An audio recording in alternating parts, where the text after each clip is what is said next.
என்கிட்ட நிறைய செல்வம் இருந்து பயன் இல்லை. ஐயா சொன்னீங்கல்ல, செல்வத்து பயனே ஈதல். அதை எடுத்து எல்லாருக்கும் கொடுத்தாதான் என்கிட்ட பணம் இருக்குதுங்கிறதுக்கு அடையாளம். நானே வச்சிருக்கிறதில்ல, வச்சிருந்தா வைத்து இழக்கும் வன்கணவருங்கிறார் திருவள்ளுவர். வச்சுக்கிட்டே ஒரு பொருளை இழக்க முடியுமா?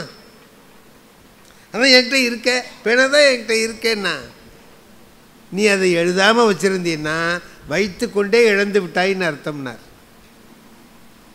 அதை மாதிரி நிறைய அவரிடத்தில் ஆற்றல் இருந்தது. வாரியார் அவர்களுடைய அடியொற்றி அவர் போனார். வாரியார்கிட்ட இருந்த சிறந்த குணமும் அதுதான், எல்லாருக்கும் உதவுகிறது தான் அதனுடைய குணம். அதை அருமையாக பின்பற்றியவர் நம்முடைய மனம் அவர்கள். அவர்களுடைய நினைவு நான் ரொம்ப நேரமாக எனக்கு அதே நினைவு இருந்துக்கிட்டு இருக்கு. இங்கே போனோமே, அங்கே போனோமே. இப்போ எங்கள் ஐயா கூட சொன்னார், அந்த மன்றம் ஃபிலசாபிக்கல் சொசைட்டியில் நாங்கள் பேசினதே சொன்னார். ஆஸ்திகமாக நாஸ்திகமானு ஏதோ ஒரு புஸ்தகம் அதில் வெளியிட்டு நம்ம பூம்புகார் ஜெகநாதன் நாங்கள் எல்லாம் பேசினதாக எனக்கு ஒரு நினைவு. இந்த மன்றம் ரொம்ப அருமையாக நடந்து கொண்டிருக்கிறது. அவருடைய தலைவராக ஐயா டாக்டர் அவர்கள், பன்னீர்செல்வம் டாக்டர் அவர்கள், செல்வத்து பயனே ஈதல் அப்படிங்கிறத சரியாக கடைப்பிடித்து அருமையாக செய்து கொண்டு வருகிறார். அவர் மட்டும் இல்லை, அவர் மகனும் அப்படி தான் இருக்கிறார். பிரபு சங்கர் அவர்களும் அப்படி தான் செய்கிறார். எங்கள் ஐயா இன்றைக்கி தலைப்பில் பேசினாங்களே, நம்ம செல்வரங்கம் ஐயா அவர்கள், கண் டாக்டர். அவங்க 1000க்கு மேற்பட்ட கண் புரை நோய் சிகிச்சை செய்திருக்கிறேன் என்று சொன்னார்கள். மகிழ்ச்சி. மனுஷனுக்கு பார்வையை கொடுக்கறது தான் ரொம்ப முக்கியமான விஷயம். அதை அந்த தொண்டை அருமையாக அவர் செய்து கொள்கிறார்கள். அது போதாதுன்னு தமிழ் தொண்டும் செய்கிறார்கள். ஒரு புத்தகம் என்கிட்ட கொடுத்தாங்க, பொது 400 அப்படின்ட்டு. புறநானூறு தான் நம்ம படிச்சிருக்கிறோம், அவர் பொது 400 என்று எழுதியிருக்கிறார்கள். அது மட்டுமில்லை, இங்கே வந்த பிறகு எனக்கு கிடைத்த பெரும் மகிழ்ச்சி, ஒரு 3 பேருக்கு விருது கொடுத்தாங்க. யார் யாருக்கெல்லாம் கொடுத்துருக்காங்க? எங்கள் ஐயா அருமை செல்வம் அவர்கள். அவர்கள் சிங்கப்பூரில் அவர்களோடு நான் 2-3 நாள் அவர்களுடைய விருந்தினராக தங்கியிருந்த போது பெருமகிழ்ச்சி அடைந்தேன். அவர்கள் அதெல்லாம் செய்தார்கள். அவர்கள் பட்டிமன்றம் நடத்துவதுக்குன்னே ஒரு மன்றம் வச்சுருக்கார். மன்றத்தில் தான் பட்டிமன்றம் நடத்துவாங்க. அவர் பட்டிமன்றம் நடத்துறதுக்குன்னே ஒரு மன்றம் வச்சுருக்கார். நம்ம ஊர்லேருந்து போய் சிங்கப்பூரில் வெற்றி கொடி நாட்டி வருகிறார்கள். அதெல்லாம் நமக்கு ரொம்ப மகிழ்ச்சியான விஷயம். அப்புறம் எங்கள் ஐயா அவங்க சதீஷ்குமார் அவர்கள் இலங்கையிலே இருந்து வந்திருக்கிறார்கள். அவர்கள் இலங்கையிலே என்ன செய்கிறோம் என்பதை 2 நிமிஷத்தில் ரொம்ப அருமையாக சொன்னார். மகிழ்ச்சியாக இருந்தது. ஐயா பேராசிரியர் முருகானந்தம் ஐயா அவர்களுக்கும் இந்த விருது வழங்கி கௌரவித்தார்கள். இதையெல்லாம் கொடுக்கிற போது எனக்கு ஏதோ நானே கொடுத்தது மாதிரி, அவங்க கொடுத்தது என் கையால் கொடுத்த அவ்வளோதான், அதை நானே கொடுத்தது மாதிரி ஒரு மகிழ்ச்சி அடைந்தேன். எல்லாரும் ரொம்ப அருமையாக இங்கே கூடியிருந்து அழகழகான காரியங்களை செய்தார்கள். இந்த பையன் கண்ணன், பேர் தான் கண்ணன், கண்ணு இல்லாமலே முடியும் என்னாலுங்கிறத காட்டுறார். அவர் செய்த காரியம் எனக்கு ரொம்ப ஆச்சரியமாக இருந்தது. தொட்டவுடனே நிறத்தை சொல்கிறார். அந்த காலத்தில் சொல்லுவான், ஒரு முடி இருந்தால் அதை வச்சுக்கிட்டு ஆள் படமே போடுவாங்கன்னு சொல்லுவான். தலைமுடியில் ஒன்று கிடச்சிதுன்னா அதை வச்சு அந்த மனிதனுடைய ஓவியத்தையே வரையக்கூடிய ஆற்றல் படைத்தவர்கள் இருந்தார்கள் அப்படின்னு சொல்லுவாங்க. இவர் கையில் வாங்கினோடனே நிறத்தை சொல்கிறார். அது எப்படின்னு எனக்கு அந்த வித்தை தெரியல. ஒரு நாளைக்கு கேட்குறேன் அவங்ககிட்ட, சொல்லுங்கள். இப்படி இங்கே வந்த இடத்துல எல்லா வகையான மனதுக்கு நிறைவை தரக்கூடிய காரியங்கள் எல்லாம் நடந்திருக்கு. இதில் எங்கள் ஐயா தலை செல்வம்னு பேசுனீங்க. தலை செல்வம், கலை செல்வம் இல்லை, தலை செல்வம். செல்வங்களிலேயே உயர்ந்தது, தலையாயது அப்படின்னா சிறந்ததுன்னு அர்த்தம். தலை செல்வம் அப்படின்னா செல்வங்களிலே உயர்ந்தது எது? அதில் ஒன்று சொன்னாங்க, நேரத்தை கொல்லக்கூடாதுன்னு சொன்னீங்க. நம்ம ஊரில் நேரம் கொள்றதுக்குன்னே சில பேர் இருக்காங்க. எங்கள் வீட்டு வாசலில் ஒரு மதில் சுவர் இருக்கு. அதில் ஒரு 3 பேர் உட்கார்ந்துருப்பான் சார். எப்பவும் உட்காந்துக்கிட்டே இருப்பான். இவன் என்ன வேலை செய்கிறான், எப்படி சாப்பிட்றான் தெரியல, பேசிக்கிட்டே இருப்பான். என்னத்தை தான் சார் ஒரு 1/4 மணி நேரம் பேசிட்டா அப்புறம் என்ன பேசுகிறதுன்னு நமக்கு தெரிய மாட்டேங்குது. அப்புறம் சார் அப்புறம் சார் அப்புறம் சாருங்கிறான், அப்புறம்தான். ஆனால் அவன் பேசிக்கிட்டே இருக்கிறான். ஐயா என்னதான் பேசுகிறானுவோன்னு எனக்கு தெரியல. அப்புறம் நான் ராத்திரி படுக்க போவேன், அப்பவும் பேசிகிட்டு இருப்பானுவோ. ஒரு நாள் படுத்துட்டேன், 2 மணி 3 மணி இருக்கும் ராத்திரி. எழுந்துச்சு அப்படி வெளியில் வரலான்னு வர, அப்பவும் பேசிகிட்டு இருக்கான். என்ன தான் பேசுகிறானுவோன்னு நம்ம கொஞ்சம் கவனிப்போம்னு எங்கள் வீட்டு வாசல்லையே நின்று அதை கேட்குறேன். அதில் ஒருத்தன் சொல்கிறான், முந்தா நாள் எங்கள் அத்தை வீட்டுக்கு போயிருந்தேன்டா, ஒரு பாம்பு வந்தது பாரு, இவ்வளவு நீட்டம்னா. ஒரு பாம்பு வந்தது பாரு, இவ்வளவு நீட்டம்னா. அப்புறம் நீ என்ன பண்ணேனா, அடிக்கலான்னு பார்த்தேன், போயிட்டுது. சரி, அதுக்கு அவன் அடுத்தவன் சொன்னான், இவ்வளோ நீட்டம் இருந்தது, ஒரு பெரிய பாம்படாது, அது ஒரு பாம்பா? முட்டா பையில தஞ்சாவூர் போயிருந்தேன் எங்கள் தாத்தா வீட்டுக்கு, ஒரு பாம்பு வந்தது பாரு, இவ்வளவு பெருசுன்னா. 2 கையையும் நீட்டிட்டான். 3வது இருந்த பையன் என்ன பண்ணான், கையை 2ஐயும் நீட்டினவனை முதுகில் ஓங்கி ஒரு அடி விட்டான், பிட்டேர்னு. ஏண்டா அடிச்சேன்னா, ஏய் அவன் இவ்வளவு சொன்னான்ல. ஆமாம், நீ என்ன பண்ணணும், இந்த இவ்வளவு சொல்லலாம், நீயே இவ்வளவு சொல்லிட்டா அப்புறம் நான் எவ்வளவு சொல்கிறதுன்னு கேட்குறான். அப்போ தான் தெரிஞ்சுட்டேன் இவனு என்ன பேசிகிட்டு இருக்கானுன்னு. இதான் பேசிகிட்டு இருக்கான், இதையே நாள் பூரா பேசிகிட்டு இருக்கான். இது மாதிரி எப்படி வெட்டித்தனமான வேலைகள் என்ன செய்ய. அங்கே போனால் இங்கே நம்ம சில பேர் இந்த உடம்பு சரியில்லாதவங்களுக்கு ஆறுதல் சொல்ல போகிறேன்ட்டு போவான், பார்த்துறீங்களா? அவன் செய்கிறதெல்லாம் பார்த்திங்கன்னா இவன் எதுக்கு வந்தான்னு நினைக்கும். நான் ஒரு இடத்துல பார்த்தேன், ஒருத்தர் படுத்திருக்காரு, அவருக்கு நெஞ்சு வலி வந்து ஏதோ வைத்தியம் பண்ணி படுத்திருக்கிறாரு.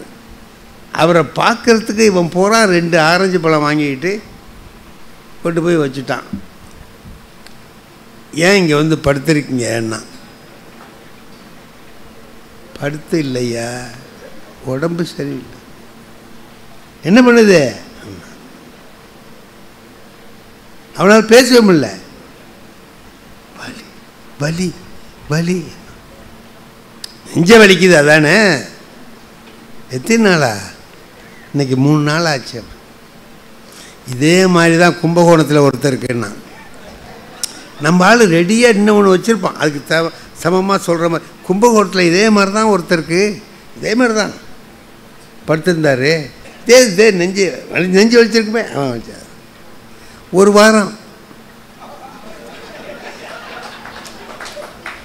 ஒரு வாரம் போயிட்டாருங்கிறான். இப்போ இவனுக்கு 3 நாள் ஆகிருக்கு.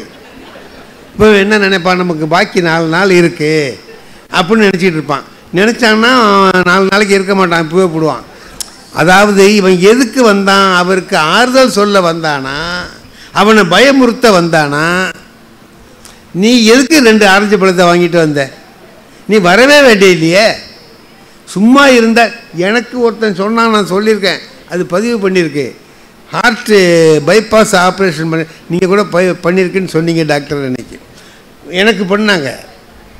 அந்த டாக்டர் சொன்னார், ஒரு 6 வாரத்துக்கு ஓய்வாக இருங்க போதும் அப்படின்னு சொன்னார். நான் 6 வாரம் வீட்டில் இருந்தேன். எங்கள் எல்லோரும் வந்து என்னை பார்த்தாங்க.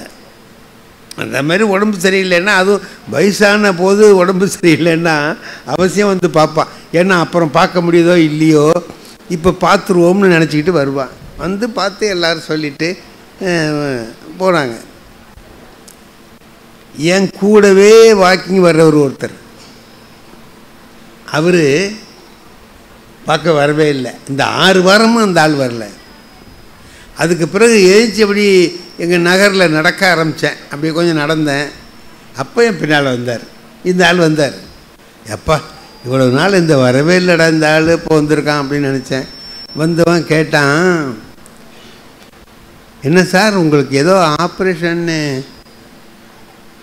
ஆமாம் ஆப்ரேஷன் தான். என்ன ஆப்ரேஷன்? Heart operation. 3 அடைப்பு இருக்குன்னாங்க. அப்புறம் அதை ஓப்பன் பண்ணி பைபாஸ் சர்ஜரி பண்ணியிருக்காங்க. இப்போ எப்படி இருக்குது உடம்பு? நல்லா இருக்கு. நம்பாதீங்கன்னா நான் நல்லா இருக்குங்கிறேன், அவன் நம்பாதீங்கன்னா. இல்லை டாக்டரே பார்த்துட்டு அவருக்கு என்ன தெரியும்? இதே மாதிரி தான் ஒருத்தருக்கு. நீ ஒன்றும் சொல்ல வேண்டாம், பேசாமல் இரு. ஒவ்வொருத்தருக்கு ஒரு மாதிரி நடக்கும். நீ அதை ஒவ்வொருத்தருக்கும் சொல்ல வேண்டாம், விடுன்னு. அவன் கேட்கல. அப்புறம் ஒரு செய்தி சொன்னான் அந்த ஆள். அப்போ தான் அவன் ரொம்ப நல்ல கெட்டிக்காரன் தான் நினச்சேன். நான் சொல்கிறத கேளுங்க அப்படின்னா. என்னென்ன? உப்பு சேர்த்துக்காதீங்க, இனிப்பு உதவாது, தினம் வாக்கிங் போங்க. இதெல்லாம் கேட்டவுடனே எனக்கு டாக்டர் என்னென்ன சொன்னாரோ அதெல்லாம் இவன் சொல்கிறான். சரி கரெக்டாக சொல்கிறீங்களே, உங்களுக்கும் இது மாதிரி ஆப்ரேஷன் ஆகியிருக்கான்னு கேட்டேன். அதுக்கு அவன் சொன்னான், எனக்கு ஏன் ஆகுது, நான் என்ன ஊரான் சுத்த கொள்ளையடிச்சேனா?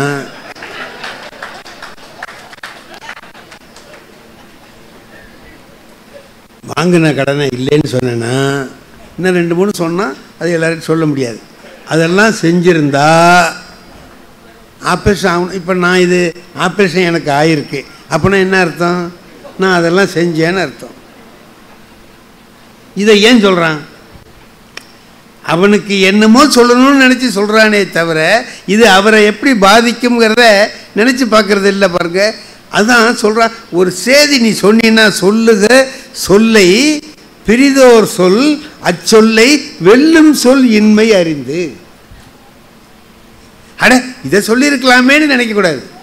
சொன்னால் சரியானதை சொல்லணும். சொல்ல தெரியலன்னா சும்மா இருக்கலாம். சொல்லி தான் ஆகணும்னு ஒன்றும் கிடையாது, பேசாமலே கூட இருக்கலாம்.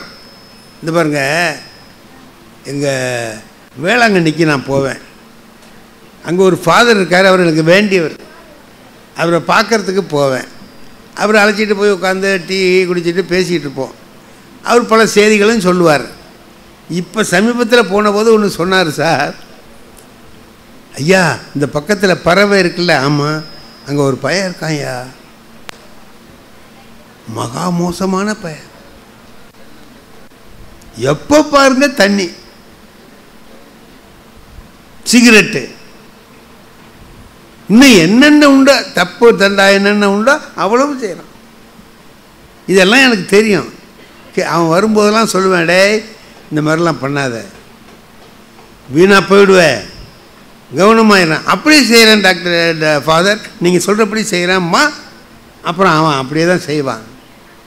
இப்போ ஒரு 4 நாளைக்கு முந்தி வந்தான் சார். அவன் சொன்னான், இந்த முட்டி வலி ஏன் டாக்டர் வருது, ஏன் ஃபாதர் வருதுன்னா.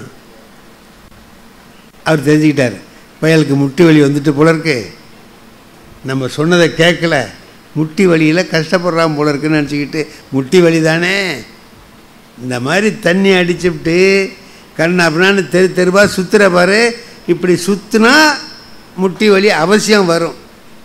வலிக்குதா? ரொம்ப வலி. நான் தான் சொன்னேன், கேட்டியாடா நீ? ஃபாதர் எனக்கு வலிக்குதுன்னு நினச்சிங்களா நீங்கள்? இப்போ வேற நம்ம போப்பாண்டவர் இருக்கார்ல, அவருக்கு முட்டி வலி ஒரு வாரமாக ஆஸ்பத்திரியில் இருக்காருன்னு பேப்பரில் வந்திருக்குங்க. அது எதனால் வருதுன்னு தெரிஞ்சுக்கலாம்னு கேட்டேன். இப்போ நீங்கள் சொல்லிட்டீங்க தெருவா சுற்றுறா. அப்போ அந்த மாதிரி ஆளாக அவர், அடே நான் அவரை சொல்லடா உடனே நான் எனக்கு என்ன சொன்னேன், நான் முட்டி வலி வருதா எதனாலன்னு கேட்டேன். நீங்கள் எனக்குன்னு நினச்சி இதெல்லாம் சொன்னீங்க. கடைசியில் பார்த்தா போப்பாண்டவரை நீங்கள் இவ்வளவு தப்பாக பேசுகிறீங்க. ஒரு ஃபாதராக இருந்து டேய் நான் அவர் நீ இதை வெளியில் சொல்லாதடா. சார் அவர் சொல்கிறாரு, இவ்வளவு நாளும் என்னை கண்டா வெளியில் எங்கேயாச்சும் அவன் ஒளிஞ்சிருவான் சார், ஏற்று கூப்பிட்டா அட்வைஸ் பண்ணுவார்னு நினச்சிட்டு ஓடிடுவான் சார். இப்போ அவனை கண்டா நான் ஓடுறேன் சார். என்ன ஃபாதர் நீங்கள் இந்தமாரி சொன்னீங்களே முட்டி, டேய் நான் சொல்லவே இல்லைடா முட்டி வலி பற்றி சொல்லவே இல்லை. நீங்கள் சும்மாவா சொல்லுவீங்க, போப்பாண்டவரும் இந்த மாதிரி தான் நம்மளை மாதிரி தான். அடே போப்பாண்டவருக்கு அல்ல, முட்டி வலிக்கு தான் நான் கேட்டது அப்படின்னா. இப்படியே சொல்லி சொல்லி என்னை பயமுறுத்துறான் சார் அப்படின்னார். சில பேர்கிட்ட பேச்சு கொடுத்துட்டோம்னா நாம் என்ன செய்வான், அவன் நம்மளே மாட்டி விடுற மாதிரி ஏதாவது செஞ்சுருவான். ஒருத்தன் சிகரெட்டு குடிச்சிட்டு நிற்கிறான் பஸ் ஸ்டாண்டில்.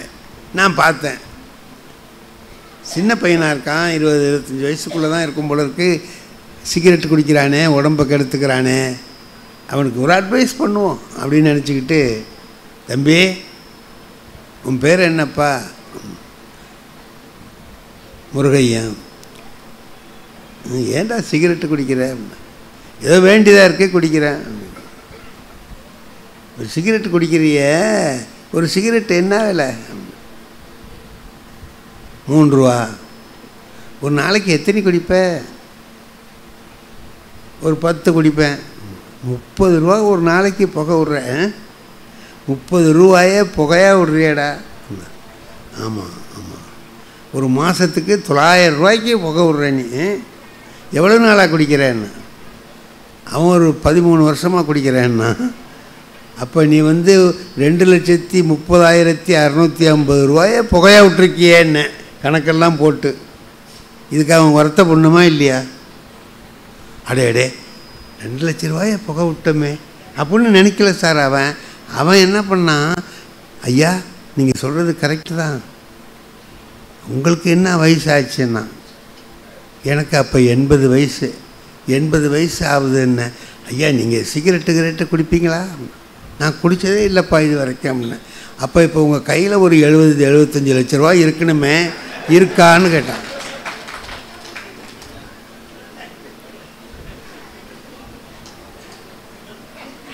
நானே 50 ரூபா கடன் வாங்கிறதுக்காக போயிட்டுருக்கேன்.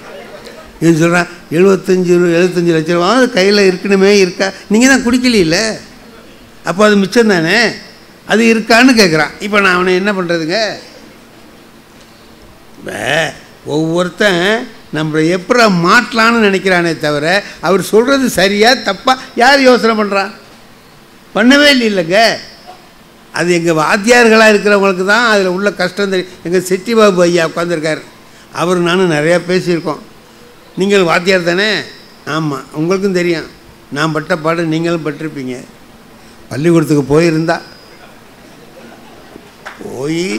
வாத்தியார் வேலையை நம்ம சரியாக செஞ்சுருந்தோம்னா நிச்சயம் இந்த மாதிரி துன்பங்கள்லாம் நமக்கு வந்திருக்கும்ல ஐயா. அதுக்காக தான் சொல்கிறேன், பாடம் நடத்துகிறேன். ஒரு புராணம் வரும் ஐயா, வேறு ஏதாவது நடத்திடலாம், திருக்குறள் நடத்தலாம், கேள்வி கேட்டால் பதில் சொல்லலாம். புராணத்தில் கேள்வி கேட்டால் சொல்ல முடியுமா? அதை நம்பினாதான்.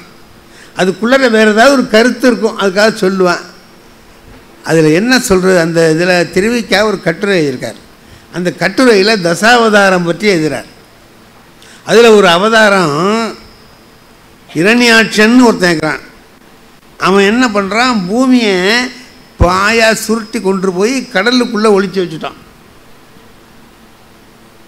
அதை திருமால் வராக அவதாரம் எடுத்து போய் காப்பாற்றி கொண்டு வந்தாருங்கிறது தான் கதை.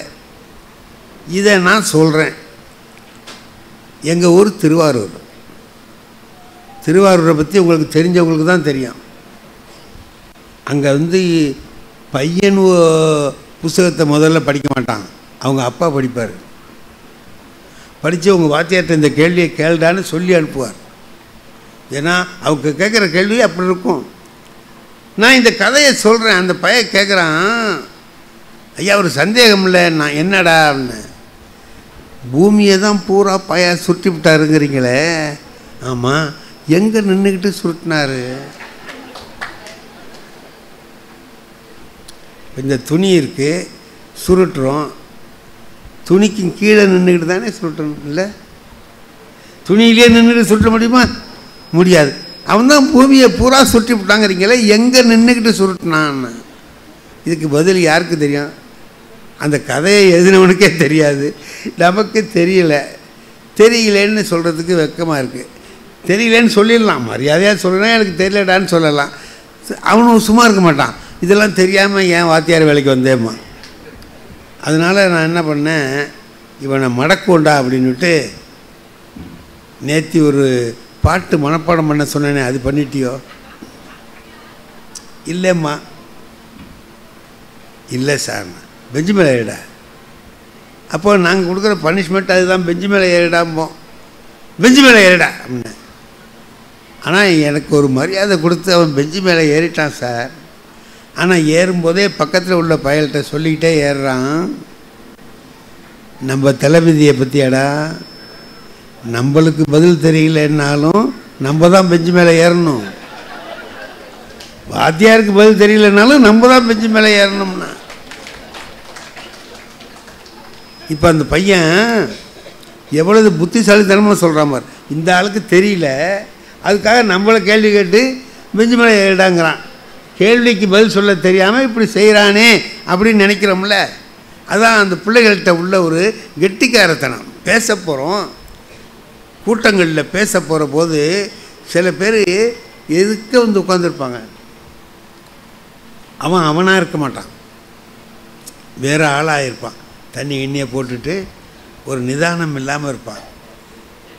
ஒரு சொல்லின் செல்வன்கிற தலைப்பில் நான் பேசுகிறதுக்கு போயிருக்கேன், அனுமாரை பற்றி. இப்போ எதுக்க உட்காந்துருக்கவர் அந்த ஊரில் யாரோ பெரிய மனுஷன், அவன் நல்லா தண்ணி போட்டுறான். போட்டுட்டு, ஓ நீ பேசுறலாம் அப்புறம் வச்சுக்க, நீ யாரை பற்றி பேச போகிறீங்க? அனுமாரை பற்றி பேச போகிறேன். நான் கேட்குற கேள்விக்கு பதில் சொல்லிவிட்டு அப்புறம் நீ அனுமாரை பற்றி பேசு. ஐயா கேளுங்க. அந்த கூட்டத்தில் உட்காந்துருக்கவன் யாரும் அவரை ஒன்றும் கேட்க மாட்டேங்கிறான். ஏன்னா அந்த ஊரில் செல்வாக்கு உள்ள ஆள் அந்த ஆள். அதனால் அவனும் பேசாமல் இருக்கிறான். என்ன கேள்விங்க கேளுங்க. அனுமார் கல்யாணம் பண்ணிக்கிட்டாரா? இல்லை. பிரம்மச்சாரியாக தானே இருந்தார்? ஆமாம். ஏன்? இதுக்கு என்னங்க பதில் சொல்கிறது? அனுமார் பிரம்மச்சாரியாக இருந்தார்னு சொல்லலாம், ஏன் இருந்தார்னு சொல்ல தெரியுமா? ஏன்னா இப்போ அவனுக்கு பதில் சொல்லாமல் நாம் மேற்கொண்டு பேச முடியாது. அவனும் ஒரு நிதானம் இல்லாமல் இருக்கிறான், ஏதாவது பதில் சொல்லி ஆகணும். நான் என்ன பண்ணுறது? அதா உட்காருங்க, நான் சொல்கிறேன், உட்காருங்க. உட்காருங்க. அனுமார் என்ன பண்ணுறாருங்க, ராமன் லட்சுமணன் எல்லாம் வர்றான், அவங்கள கூப்பிட்டு வர்றார். எதுக்கு? அவங்க ராஜா சுக்ரீவன், அவரை சந்திக்க வைக்கிறதுக்காக அழைச்சிட்டு வர்றான். சுக்ரீவனும் ராமனும் சந்திக்கிறாங்க. சந்திக்க வைக்கிறவர் யார்? ஆஞ்சநேயர் தான் சந்திக்க வைக்கிறார். சந்தித்த உடனே இந்த சுக்ரீவன் சொன்னான், என் பொண்டாட்டியை எங்கள் அண்ணன் தூக்கிட்டு போயிட்டான் வாலி, நீ கொஞ்சம் கண்டுபிடிச்ச கொடுன்னு கேட்டான். அதுக்கு ராமர் சொன்னார், என் பொண்டாட்டியை ராவணன் தூக்கிட்டு போயிட்டான், அதை நீ கண்டுபிடிச்ச கொடுன்னு சொன்னான். இப்போ அனுமார் பார்த்துக்கிட்டு இருந்தார். அவர் நினச்சார், அப்போ கல்யாணம் பண்ணால் எவனாவது தூக்கிட்டு போடுவான் பொழுது. இது ஏன் கல்யாணம் பண்ணுவானே, ஒருத்தன் தூக்கிட்டு போவானே, இன்னும் ஒருத்தங்கிட்ட போய் கெஞ்சுவானேன்னு தான் அவர் கல்யாணம் பண்ணாமல் இருந்தார். எத்தனையோ பேர்கிட்ட கேட்டையா, ஒருத்தன் கூட இந்த மாதிரி ஒழுங்கான பதில் சொல்லலைன்னா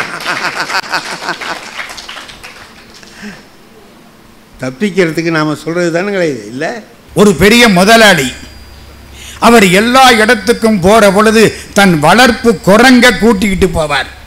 இந்த நாய் வளர்க்குறோம் இல்ல, அது மாதிரி அவர் குரங்கு வளர்த்தார். இன்னைக்கு நம்மெல்லாம் நாய் வளர்க்குறோம். ஒருத்தர் அழகா சொன்னார், நாய் மாதிரி அலைஞ்சா ஏழை, நாயோட அலைஞ்சா பணக்காரன். அப்படித்தானே?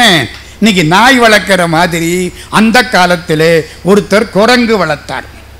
எங்க போனாலும் குரங்க கூட்டிக்கிட்டு போயிடுவார்.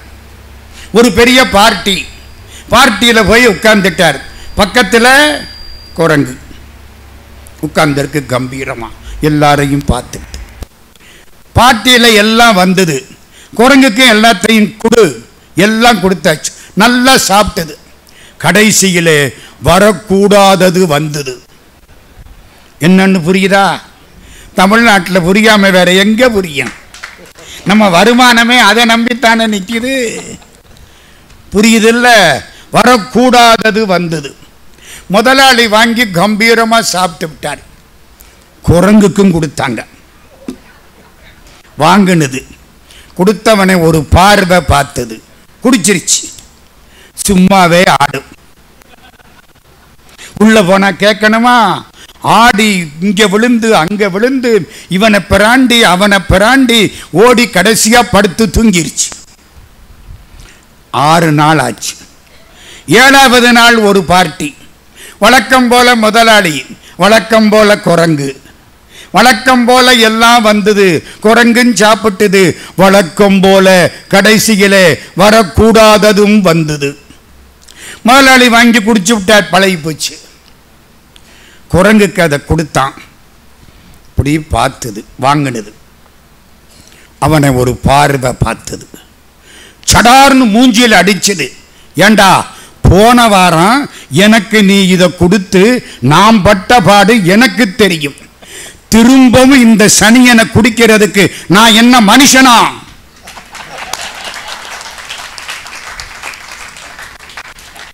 இப்ப சொல்லுங்க, குரங்கு நம்மளை விட நல்ல குரங்கா கெட்ட குரங்கா? சாமி சரிதானே?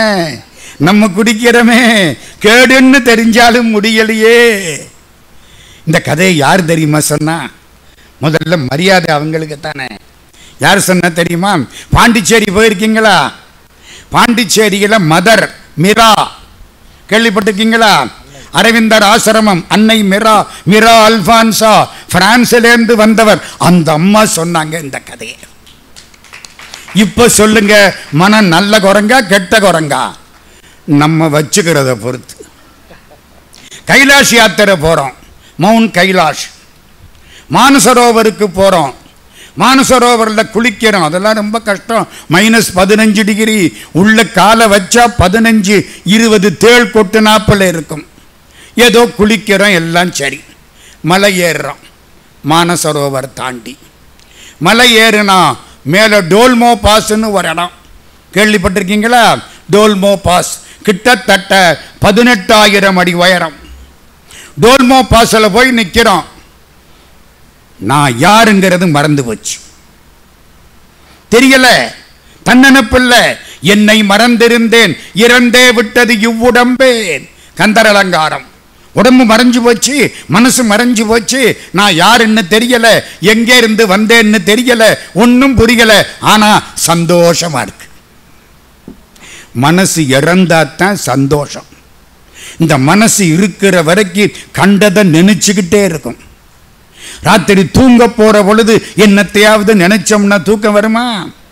செருப்பை கலட்டி வெளியில போட்டுட்டு போற மாதிரி நினைப்ப கலட்டி வெளியில போட்டாத்தான் தூக்கம் ஒழுங்கா வரும், இல்லைன்னா வராது. சினமிறக்க கற்றாலும் சித்தியலாம் பெற்றாலும் மனமிறக்க கல்லார்க்கு வாயேன் பராபரமே. தாயுமான சுவாமி பாடுறார். இந்த மனம் ஒழுங்கா கட்டுப்படுத்திட்டோம்னா சொன்னபடி கேட்கும்.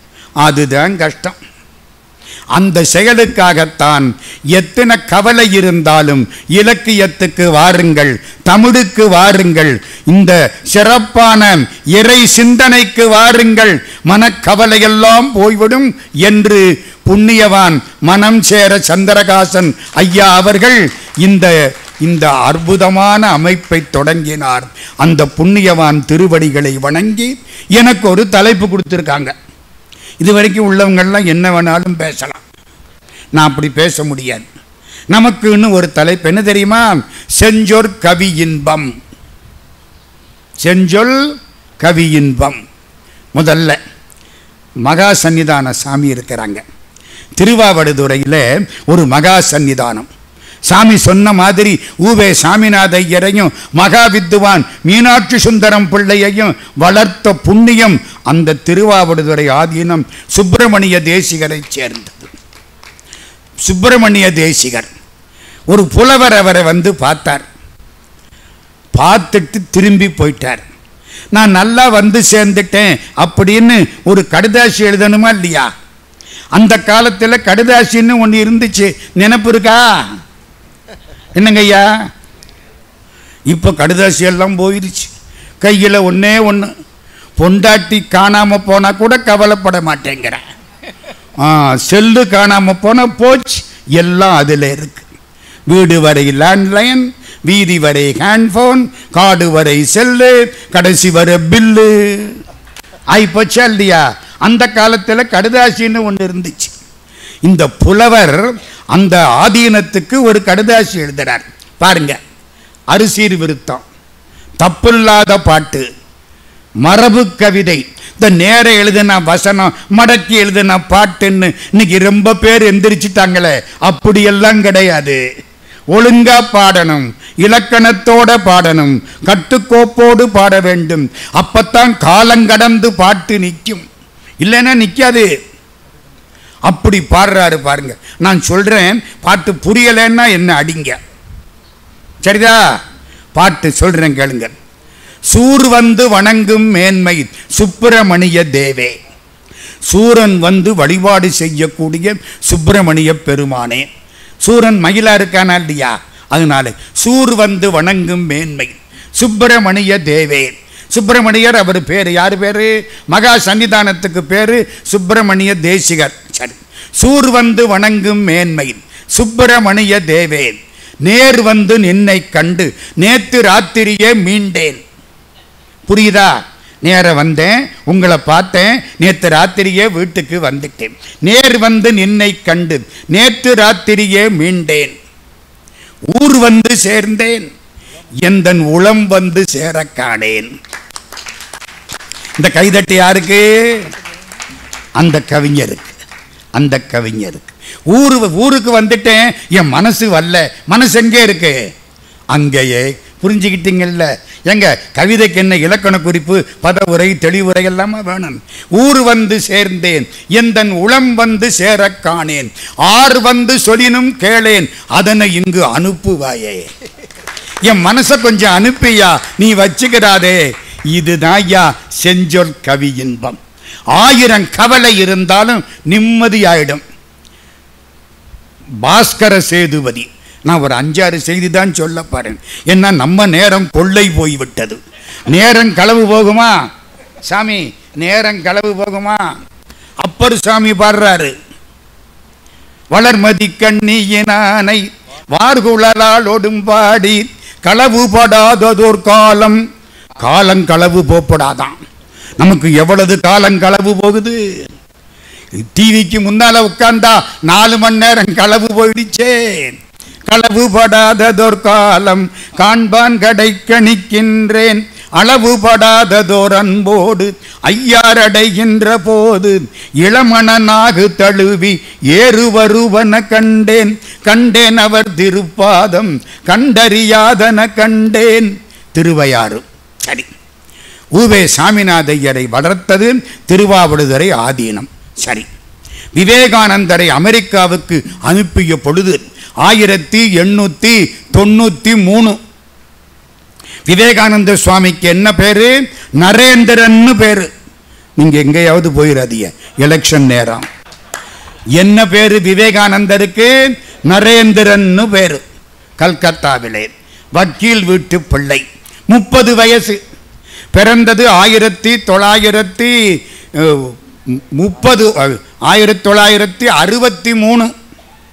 இப்போ அவருக்கு 30 வயசு.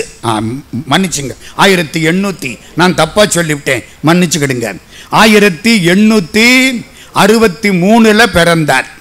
1893 எத்தனை வயசு? 30 வயசு.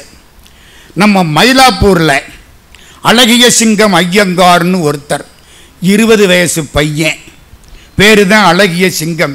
அழசிங்கம்னு சுருக்கமாக சொல்லுவாங்க. பக்கத்தில் வர, சுவாமி நீங்கள் அமெரிக்காவுக்கு போகணும், சிகாகோவுக்கு போகணும். சிகாகோவில் ஒரு பெரிய சர்வ மத மகாநாடு நடக்கிறது. இந்திய நாட்டின் சார்பில் நீங்கள் போக வேண்டும். பணத்துக்கு என்னடா பண்ற? நான் ஏற்பாடு பண்ணி தர்றேன். அந்த பிள்ளை எல்லார்ட்டையும் போய் பிச்சை எடுத்தான்.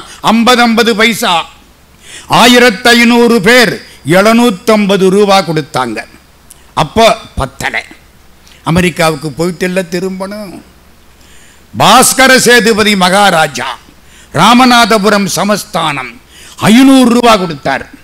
ஆகா, 1250 ரூபா விவேகானந்தரை அனுப்பிச்சிட்டாங்க. புரியுதா யாரு கொடுத்தான்னு? பாஸ்கர சேதுபதி மகாராஜா. ஒரு அரண்மனை, ராமலிங்க விலாசம். பாஸ்கர சேதுபதி மகாராஜா மேல் மாடத்தில் நிற்கிறார். இந்த தமிழை கேட்டால் அவருக்கு ஒரு சந்தோஷம். கடவுள் உங்கள் மடியில் வந்து இருக்க வேண்டுமா? பெரிய புராணங்கிறது என்ன? அடியவர்கள் கோயிலுக்கு போன வரலாறு இல்லை, கடவுள் அடியவர் விட்டு வாசப்படியில வந்து நின்ற வரலாறு தான் பெரிய புராணம். உங்க வீட்டு வாசலுக்கு கடவுள் வரணுமா? இங்கு நம் இல்லங்கள் தோறும் எழுந்தருளி. சாமி சாட்சிக்கு பக்கத்தில் இருக்காங்க பாருங்க, அப்பர் சாமி உட்கார்ந்த மாதிரி. இங்கு நம் இல்லங்கள் தோறும் எழுந்தருளி. உங்க வீட்டு வாசலுக்கு கடவுள் வரணுமா? தேவாரம் திருவாசகம் படிங்க, கடவுள் உங்க வீட்டு வாசல்ல வந்து காத்து கிடப்பார். கிறிஸ்தவ பெருமக்கள் சொல்லுவார்கள், தட்டுங்கள் திறக்கப்படும். சைவ பெருமக்கள், நீ என்னடா கோயில போய் தட்டுறது? கடவுள் உங்க வீட்டு வாசலை தட்டுறாரா, உங்க வீட்டு வாசலை திறந்து வையிடா. God is waiting at your doors. உங்கள் வீட்டு வாசற்படியிலே கடவுள் காத்து கொண்டிருக்கிறார். பாஸ்கர சேதுபதி மொட்டை மாடியில் நிற்கிறார். தமிழ் சைவம் ரெண்டு கண்ணு. திடீர்னு எங்கே இருந்த ஒரு பாட்டு வருது. அட, நல்ல பாட்டா வருதே, தமிழ் பாட்டு. சேதுபதிக்கு சந்தோஷம். பாட்டுக்கு தாளம் போடுறார். பாட்டு என்ன? கீழே கவிஞன் வீடு. ராஜா வீட்டுக்கு பக்கத்தில் கவிஞனுக்கு வீடு. மறக்காதீங்க, தளபதிக்கு வீடு இல்லை, மந்திரிக்கு வீடு இல்லை, கவிஞனுக்கு வீடு. கவிஞன் மனைவி குழந்தைக்கு தொட்டிலிட்டு தாளாட்டுகிறாள். அந்த காலத்தில் இந்த தாளாட்டுறதெல்லாம் உண்டு தெரியுமா? தாள்னா நாக்கு, தாளாட்டுவது அந்த காலத்தில் உண்டு. இப்போல்லாம் ஒரு டேப்பை தட்டி விட்டுட்டு போயிடுறாங்க அந்த பையன் தூங்குறதுக்கு. டேப் என்ன சொல்லுது? நான் வந்த காரணத்தை நானே அறியும் முன்பு ஏன் வந்து நீ பிறந்தாய் என் தங்க மகனே. பையன் கீழே இறங்கி டேப்பை அமர்த்திட்டு, அம்மா நீ தாலாட்டு பாடினது போதும், நான் தூங்கிடுறேங்கிறேன். அந்த காலத்தில் தாலாட்டு, தாலாட்டு பாட்டு. சேதுபதி தலையசைக்கிறார். அருமையான பாட்டு. பாலமுதமுண்டு தமிழ் பாமாலை பாடி இந்த தாளம் புகழ வரும் சம்பந்தன் நீதானோ. குழந்தைகளுக்கு சின்ன வயசுல குறிக்கோளை சொல்லி வளர்க்கணும். டாக்டர் பேரம் பேத்திக்கு நீங்க 2 பேரும் டாக்டர் ஆகணும்னு சொல்லி வளர்க்கிறாங்க. நிச்சயமா சேலத்துக்கு 2 டாக்டர்கள் நன்றாக கிடைப்பார்கள். சாமி குறிக்கோள் வேணுமா இல்லையா? கோலனாய் கழிந்த நாளும் குறிக்கோள் இல்லாது கெட்டேன். அப்பர் சாமி தேவாரம். என்ன குறிக்கோள்? அந்த பிள்ளை யாராம்? ஞான சம்பந்தரா. அடி அப்பா, அந்த தாய்க்கு ஆசையை பார்த்தீங்களா? பாலமுதம் உண்டு தமிழ் பாமாலை பாடி இந்த தாளம் புகழ வரும் சம்பந்தன் நீதானோ. கொன்றையணிந்தம்பலத்தில் கூத்தாடு மையனுக்கு வன்றொண்டனாக வளர்ந்தவனும் நீதானோ. யாரு வன்றொண்டர்? சுந்தரமூர்த்தி சுவாமிகள். கல்லை பிசைந்து கனியாக்கும் செந்தமிழின் சொல்லை மணியாக தொடுத்தவனும் நீதானோ. மணி யாரு? மணி, மாணிக்க வாசகர், மணிவாசகர். கல்லை பிசைந்து கனியாக்கி, கல்லை பிசைந்து கனியாக்கி. திருவாசகம். கல்லை பிசைந்து கனியாக்கும் செந்தமிழின் சொல்லை மணியாக தொடுத்தவனும் நீதானோ. பெருமாள் நம்ம வீட்டில் வந்து பார்க்கடலை விட்டுட்டு தமிழ் கேட்க நம்ம வீட்டுக்கு வந்துட்டாரா? பெருமாள் எங்கே படுத்திருப்பாரு? பார்க்கடல்ல. சரிதானே? அங்கே இருந்து பெருமாள் எங்கே வந்தாராம்? இங்கே வந்துட்டாராம். 4000 தமிழின் நல்ல முதம் உண்டிட மால் பாலாடி நீங்கி ஒரு பாலகனாய் வந்தாரோ. ராஜா கேட்கிறாரா, சந்தோஷமா இருக்கா, நல்ல பாட்டு, எல்லாம் மறந்து போச்சு. இந்த கையினால அப்படியே தாளம் போடுறார். மேலே உப்பரிகை, அந்த கைப்பிடி சுவரு, அதில் கையை வச்சு இப்படி தாளம் போட்டாரா. அன்னைக்கு பௌர்ணமி, சந்திரன், நிலவொளி, அந்த வைரக்கல் மோதிரம், முத்திரை மோதிரம் அதில் பட்டு கவிஞன் வீட்டு முற்றத்தில் விழுந்து அப்படியே ஆடுது. ஆடுமா இல்லையா? நிழல். கவிஞன் மனைவி பார்த்துட்டா. ஓ, மன்னர் நம்முடைய பாட்டை கேட்கிறார். தெரியுமா தெரியாதா? அவ கெட்டிக்காரி, பெரிய கெட்டிக்காரி. இப்போ என்ன செய்யணும்? பாட்டோட பாட்டா 2 வரி சேர்க்கணும். அது முத்திர மோதிரத்துக்கும் வரணும். இந்த பய அழுதுகிட்டே இருக்கேன், அதுக்கு தாலாட்டாவும் இருக்கணும். ராஜா பேரும் வரணும். எவ்வளவு கஷ்டம் பாருங்க. 2 வரிக்குள்ள, சும்மா 30 வரி எல்லாம் பேசப்படாது, வளவளன்னு 2 வரிக்குள்ள வரணும். அவள் கவிஞனுடைய மனைவி, அவள் தமிழுக்கு தாய். அற்புதமா பாடுறா. இப்ப என்ன பாடுனா, பாலமுதம் உண்டு தமிழ் பாமாலை பாடி இந்த தாளம் புகழ வரும் சம்பந்தன் நீதானோ. இதே யாப்பு, இதே யாப்பு. யாப்பெல்லாம் மாறல.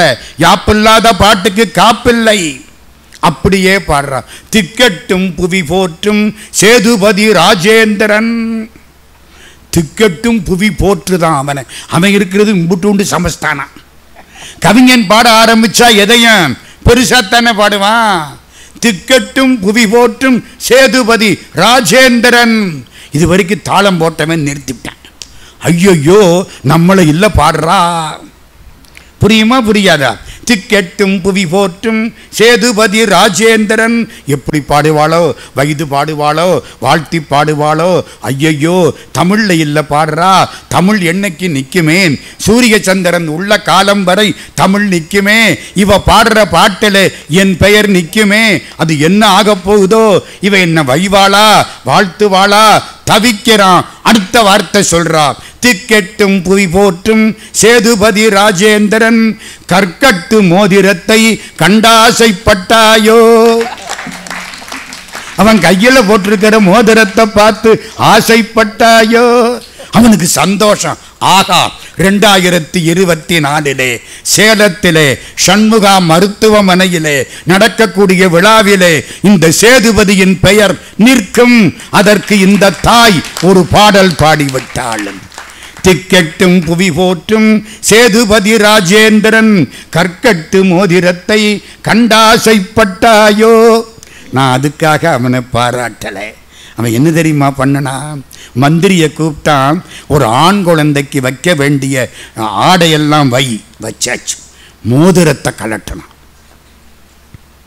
வச்சுட்டான். மந்திரி என்ன சொல்றாரு? இது முத்திர மோதிரம் பரம்பரை. இன்னைக்குமே சாமி வரம் கொடுக்கும், பூசாரி தான் தடுப்பாரு. புரியுதா? யாரு விட்டாலும் மந்திரி விட மாட்டாரு. அன்னைக்கும் அப்படித்தான், இன்னைக்கும் அப்படித்தான். தடுக்கிறாரு.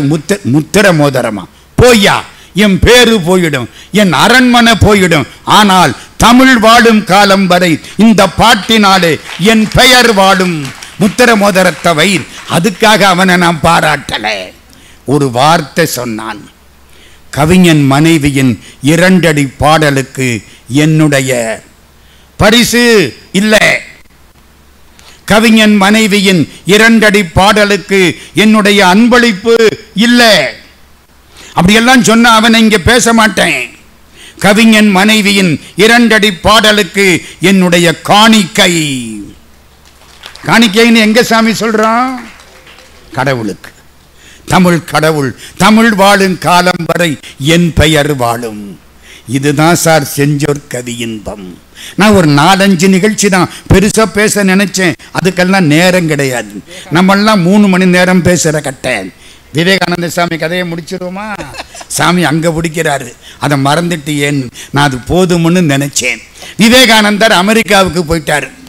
அங்கே போனால் எப்போ போனார் தெரியுமா? ஏப்ரல் மாதம் போயிட்டார். ஏப்ரல் மாதம் போனால் சிகாகோவில் மகாநாடு ஒத்தி வைக்கப்பட்டு விட்டது. 6 மாதம் சாப்பாட்டுக்கு வழி இல்லை. சன்னியாசி ஒன்றும் கிடையாது, உடுத்திருக்க தவிர வேற கிடையாது. ஒரு வீட்டு வாசப்படி போய் உட்கார்ந்து இருக்கார், ரொம்ப கவலையா. கடவுள் பார்த்துக்குவார், பரிவராஜக சந்நியாசம், கடவுள் பார்த்துக்குவார். அந்த வீட்டு கதவு திறக்கப்பட்டது.